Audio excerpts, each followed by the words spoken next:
बिस्मिल्लाहिर्रहमानिर्रहीम। नाज़रीन, मैं हूं आसिम नसीर और आप देख रहे हैं हमारा यूट्यूब चैनल आसिम सीरीज। नाज़रीन, मेरे साथ मौजूद हैं आचार्य निशांत भारद्वाज जी, जिनके साथ हम बात करेंगे पाकिस्तान के सियासी मुस्तकबिल के हवाले से, पाकिस्तान तहरीक इंसाफ के मुस्तकबिल के हवाले से और इमरान खान के मुस्तकबिल के हवाले से। और उनसे ये भी जानेंगे कि पाकिस्तान में जो आने वाले वक्त में इंतखाबात हो रहे हैं वो कितने साफ और शफाफ होंगे और उसके बाद हुकूमत बनती है तो उसके बाद का मंजरनामा क्या होगा। सर, सबसे पहले बहुत बहुत शुक्रिया हमें वक्त देने के लिए। महादेव, महादेव बेटा। नाज़रीन, वीलॉग शुरू करने से पहले आपसे दरखास्त है कि जिसने अभी तक हमारे चैनल को सब्सक्राइब नहीं किया तो बराए मेहरबानी हमारे चैनल को सब्सक्राइब भी कर दें। अच्छा सर, नवाज शरीफ साहब ने अपने जलसों में उनके खुद तो बहुत कम नज़र आ रहे हैं इस वक्त, लेकिन उनके कुछ रहनुमा सामने आ रहे हैं। मरियम नवाज हैं, हमजा शहबाज हैं, शहबाज शरीफ हैं और दीगर रहनुमा हैं। बिलावल भुट्टो जरदारी भी हैं। सर, ये लोग आवाम को एक नया चूरन बेच रहे हैं। ये कह रहे हैं कि हम 300 यूनिट तक मुफ्त बिजली दे देंगे, जबकि हमें पर्सनली हमने हुकूमत ना कभी की है ना चलाना आती है, लेकिन पाकिस्तान में रह रहे हैं, बिजली इतनी महंगी हो चुकी है कि वो 300 तो क्या, वो 3 यूनिट भी फ्री नहीं दे सकते। वो तो अपने आप लिए क्या बोल रहे हैं। समझते हैं? वो अपने लिए बोल रहे हैं। जितने भी सियासी जमात के लोग हैं, उनके परिवार के लोग हैं, उनको 300-400 यूनिट से ज्यादा का बिल नहीं आना और वो फ्री कर लेंगे उसको। अभी तक उन्होंने ऐसा ही किया है। आप 3 रुपए यूनिट तो कम कर दो, 300 यूनिट कम कर दोगे। ये सब लफ्जे हैं, लफाज हैं। और अब नवाज शरीफ के बारे में मैं आपके चैनल से एक बात और बता दूं। आज मैं जी बोलना सर। नहीं चाहता था। नवाज शरीफ बहुत ज्यादा दिन के मेहमान नहीं है। इस धरती से उनका समय लगभग खत्म हो चुका है। उनको ये चलिए, आपसे ये तारों वजीर आजम बना भी देंगे तो भी वो चंद महीनों के मेहमान हैं। लेकिन क्या है, आपको आदत पड़ जाती है ना लूटने खसोटने की, सियासत की और ये ऐशो आराम में रहने की, तो वो छूटती नहीं है, चाहे आप कब्र में पैर रखे बैठे हो। तो नवाज शरीफ का जलसों में न आने का कारण उनकी हेल्थ है। ये आपको बता दूं मैं। शायद पाकिस्तान की आवाम को पता नहीं होगा। ऐसा नहीं है कि वो आना नहीं चाहते हैं, बट उनकी हेल्थ परमिट नहीं करती। और एक स्ट्रेचर पे सोए हुए आदमी को आप वजीर आजम बना भी देंगे तो थोड़े दिन बाद स्ट्रेचर ही रह जाएगा। वजीर आजम गायब हो जाएंगे। ऐसा बिल्कुल किसी के सर। बारे में नहीं कहना चाहिए, चाहे वो दुश्मनी क्यों ना हो। लेकिन ये सच है भाई।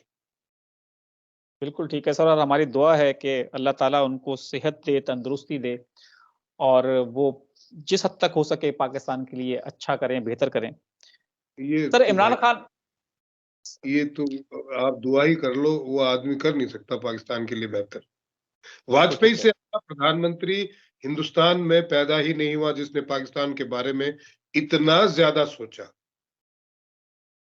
कि पाकिस्तान हमवतन है, पड़ोसी है। पाकिस्तान तरक्की करेगा तो हिंदुस्तान भी तरक्की करेगा। वहां की आवाम को गुर्बत से निकालेंगे, वो हमारे लोग हैं। इतना करने के बाद में भी, और बिल्कुल आप ठीक अगर है। कोई कहे कि परवेज मुशर्रफ ने नवाज शरीफ की नहीं सी, नवाज शरीफ को सब पता था। बिल्कुल ठीक है। सर, खान साहब ने जेल से एक पैगाम भेजा है। अब खबर कंफर्म नहीं है, लेकिन ये खबर आ चुकी है। पाकिस्तान में एक बहुत मोतबर इदारा है, जंग न्यूज़ और जियो, उसकी हमने वेबसाइट पे ये खबर पढ़ी थी। उनका ये कहना है कि खान साहब ने कहा है कि 19 माह से कह रहा हूं कि बात करने के लिए तैयार हूं, मैं एक सियासी आदमी हूं, मुज़ाकरात के लिए तैयार हूं। आप क्या समझते हैं, क्या ये खबर दुरुस्त है और क्या खान साहब मुज़ाकरात करने के लिए तैयार हैं और मुज़ाकरात करेंगे इन लोगों के साथ? मुज़ाकरात करने में तो कोई दिक्कत ही नहीं है। आओ बैठो बात करो। भैया मेरी पार्टी की तो जान बख्श दो, मैं तो अभी पार्टी का हेड भी नहीं हूँ। उनको किस हैसियत से आप रोक रहे हैं? भाई तहरीक इंसाफ पाकिस्तान को आप किस हैसियत से बल्ला ले लिया, किस हैत? जब अगर इमरान खान उनके चीफ हैं, चलो उससे दुश्मनी है आपकी, उन पे केसेस लादे हुए हैं, बट पार्टी का क्या कसूर है भाई? पार्टी का अभी नया जो है उनका लीडर अलग है, वो वकील जो है। डॉक्टर गौहर खान। हाँ, डॉक्टर गौहर खान, उनका कोई क्रिमिनल बैकग्राउंड नहीं है, उनके ऊपर कोई केस नहीं है। जो लोग लड़ रहे हैं उनके ऊपर कोई केस नहीं है। तो किस हैसियत से इन इदारों का उनका बल्ला छीना गया? आप अगर बिल्कुल। इंतखाबात कराना चाहते हैं तो बात करिए सही सलामत, अच्छे फ्री एंड फेयर तरीके से कराइए। इनकी नीयत ही नहीं है फ्री एंड फेयर तरीके से कराने की। आप किसी भी देखिए, आप पाकिस्तान का क्या है, दुनिया का कोई भी लो उठा के देख लीजिए, भाई आपको इमरान खान से प्रॉब्लम है, इमरान खान ने बड़ी बड़ी बातें की, इमरान खान ने जलसे किए, अदलिया के खिलाफ, सरकारों के खिलाफ बोला, आपने उन पे केस डाले हुए बेईमानी के सारे कुछ, लेकिन डॉक्टर गौहर खान पे कितने केस हैं भाई? डॉक्टर गौहर पे तो सर कोई केस नहीं है, किसी पे नहीं है। और दूसरी बात, पार्टी का क्या लेना देना? बिल्कुल सही बात है। और जो लोग इनके साथ थे वो पार्टी छोड़ चुके हैं, या तो वो जेल में है या पार्टी छोड़ चुके हैं, तो ये तो पूरी नई पार्टी है। इसका बल्ला किस हैसियत से छीन लिया आपने?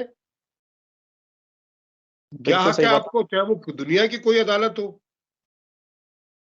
अच्छा सर, बल्ले के ऊपर आपसे एक सवाल कर लें। खबरें ये भी आ रही हैं कि इलेक्शन कमीशन ने कहा है कि हमने सिर्फ इंतखाबी निशान वापस लिया है, सियासी जमात खत्म नहीं करी। पाकिस्तान तहरीक इंसाफ की सियासी जमात की हैसियत बरकरार है। अब कुछ खबरें इस तरह की भी आ रही हैं कि इलेक्शन का जो है समय करीब है, वक्त बहुत करीब आ चुका है, 8 फरवरी अगर इलेक्शन होते हैं तो उसके बाद जितने पाकिस्तान तहरीक इंसाफ के उम्मीदवार आजाद हैसियत में इलेक्शन लड़ेंगे, उसके बाद Pakistan Tehreek Insaf intra party election दोबारा कराएगी और बल्ले के निशान के लिए दोबारा से एप्लीकेशन दी जाएगी और बल्ले का निशान वापस हासिल कर लेगी। ये आपका इलेक्शन कमीशन जो है ना, बेवकूफ बना रहा है। क्यों? अगर पार्टी की हैसियत खत्म नहीं हुई है तो पार्टी का निशान कैसे छीन लिया? अब क्या वो कह रहे दोगले स्टेटमेंट देते हैं? वो कह रहे इंट्रा पार्टी इलेक्शन सही नहीं कराए थे। इंट्रा पार्टी इलेक्शन सही नहीं कराए थे तो हैसियत खत्म कर दो पार्टी की। न तो आप पार्टी की हैसियत खत्म कर रहे हैं। पार्टी की अगर हैसियत है तो उसका बल्ला कैसे छीना जा सकता है? ये तो दो तरीके की बातें हुई ना। वो बल्ला इसलिए छीना है ना कि बल्ले का खौफ है कि कहीं वो फेटी ना लगा दे 8 फरवरी को। तो फिर आप ये इलेक्शन कमीशन के दोनों स्टेटमेंट तो नहीं चलेंगे। अच्छा, आपने बल्ला छीन लिया, कोई बात नहीं, बहुत बढ़िया। आपको डर लग रहा है कि कहीं बल्ले के निशान पे लोग लगा देंगे। आप दूसरा एक निशान तो दो, पार्टी की हैसियत बरकरार है तो, कि भैया आपको बल्ला नहीं देंगे, आपको चम्मच दे देंगे। चलो, बल्ला बड़ा होता है, उससे कुटाई ज्यादा होती है, चम्मच से नहीं मार सकते, चम्मच दे देंगे तो सारे लोग चम्मच के निशान पे लड़ेंगे। पार्टी की हैसियत ही खत्म करना इनका मकसद है। बोलना कुछ है और ये तो सामने सामने, मैं तो आप जो इन्होंने बातें कही है उस पे मेरा ये अब जाति नजरिया 2 मिनट में आ गया। तो अवाम बेवकूफ है क्या? नहीं सर, अब आपको सब नजर आ रहा है। तो फिर आवाम कहां बख्शने वाली है? आसिम बेटा जी, आप किसके पास हाथ जोड़ के जा रहे हैं? हमें वोट दे दो। अवाम के पास। आवाम कोई बेवकूफ समझते हैं? सारी अवाम अदलिया और पूरा सिस्टम मिलके आवाम को बेवकूफ समझता है और उसी से कह रहा है कि आप वोट दे दो, इंतखाबात में आप हिस्सा लो, आप अच्छे नागरिक बनो। अरे क्या बेवकूफ बना रहे हो भाई? इतना बेवकूफ तो 5 साल का बच्चा भी ना होता। ये तो 18 साल के बाद वोट देते हैं। और पाकिस्तान की सरजमीन पे पैदा होने वाला इंसान इतना बेअकल नहीं हो सकता। आपको पता है, दुनिया का सबसे बड़ा जो इंस्टीट्यूट था, एजुकेशन इंस्टीट्यूट दुनिया का, वो पाकिस्तान में तक्षशिला में था। पूरी बिल्कुल। दुनिया के लोग वहां पढ़ने आते थे, तो आप वहां के लोगों को बेवकूफ समझते हैं? जो आपकी पिंडी वाला इलाका है ना, जी सर। दुनिया का सबसे बड़ा एजुकेशनल इंस्टीट्यूट था। तो उस जमीन के अंदर वहां बैठ के लोगों ने दुनिया, सितारों से लेके, अंतरिक्ष से लेके, इंसान से लेके, जानवरों से लेके, पूरे ब्रह्मांड से लेके सारी स्टडी वहां की है। उस जमीन के अंदर वो जो स्टडी, वो वाकयात, वो सारे जो विचार है, वो जमीन के अंदर दफन है। वहां पैदा होने वाला आदमी उन विचारों के साथ पैदा होता है। ये आप एक एक एक गनीमत मानिए कि अभी भी पाकिस्तान के लोगों में इंसानियत बची हुई है। बेशक। अगर उनमें इंसानियत ना बची होती, वो तुर्क होते या यहूदी होते, तो अभी तक इनको सड़कों पे उतार के मार चुके होते नंगा करके। बिल्कुल सही बात है सर, बड़ी बर्दाश्त है इस कौम में। बर्दाश्त है इसी, क्योंकि हजारों सालों की तपस्या है भाई। इस्लाम को 1400 साल ही हुए हैं, लेकिन वहां 10-20 हजार साल से वहां पे ज्ञान बढ़ता रहा है। पूरी दुनिया को, पूरी दुनिया के लोग ज्ञान पाने के लिए वहां आते थे। उनको पता है गलत करने वाले को गलत भोगना पड़ता है। इतना ही इतना उनके अंदर जो है हाजमा बचा हुआ है अभी, इतने सारे जुल्मों के बाद भी। जितने भी आपके अरब से इन्वेडर आए हैं या तुर्क आए हैं, उन्होंने सबसे पहले तो उन्हीं को मारा है। बिल्कुल सही पूरा बात है। पाकिस्तान कन्वर्ट हुआ है।